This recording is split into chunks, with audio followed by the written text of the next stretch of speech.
When was the last time you risked something because you love Jesus? Acts 5 have impacted me so deeply, not because of the healings and miracles, but because of the heart posture behind them. Peter and the apostles were doing incredible things. People were being healed, miracles were happening, the church was growing.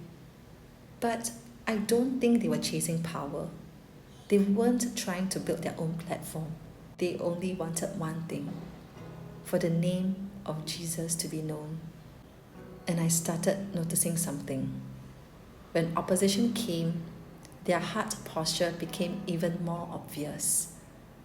They were arrested and thrown into prison, and during the night, an angel of the Lord came and opened the prison door. What did they do? They went straight back to the temple at daybreak to preach. Think about that.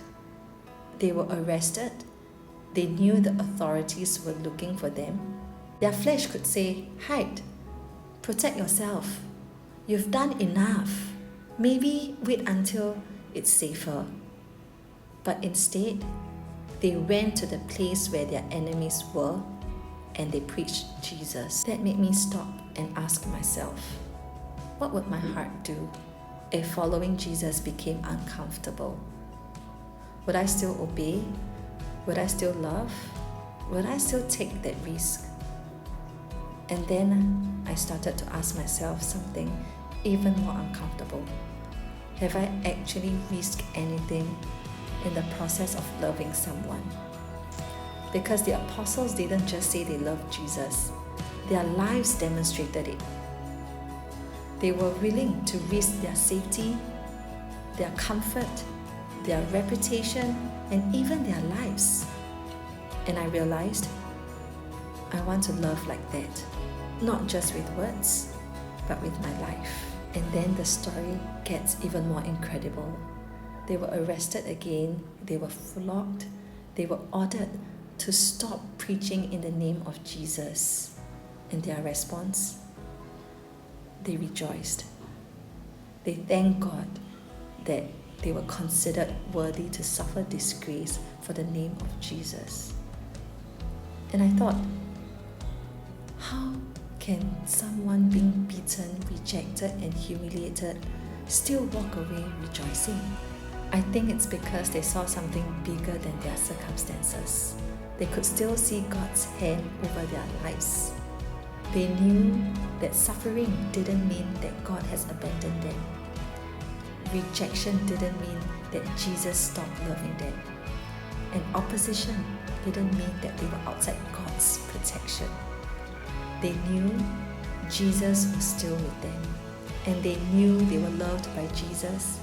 They didn't have to live in self-preservation. They could take risks for love. That has really spoken to me in this season of my life, because sometimes when we've been hurt, disappointed, or afraid, our instinct is to protect ourselves. We become careful, we withdraw, we stop taking risks, and we think, how do I make sure I do not get hurt again? But Acts 5 reminded me, following Jesus isn't a life of self-preservation. It's a life of surrender. And maybe courage isn't the absence of fear. Maybe courage is knowing that Jesus is worth the risk. So I've been asking myself, have I loved deeply enough to take a risk? Have I trusted God enough to surrender my need for safety and control? Can I still see God's hand over my life when circumstances doesn't look the way I hoped? The apostles continued to preach, continued to teach, continued to love Jesus even after everything that they have went through. And that's what I want. Not just to experience God's miracles, but to have the heart posture of the people He can trust with them. Because ultimately, it's not about how powerful we can become, it's about how deeply we love Jesus. And when we know we're loved by Him, we don't have to live afraid.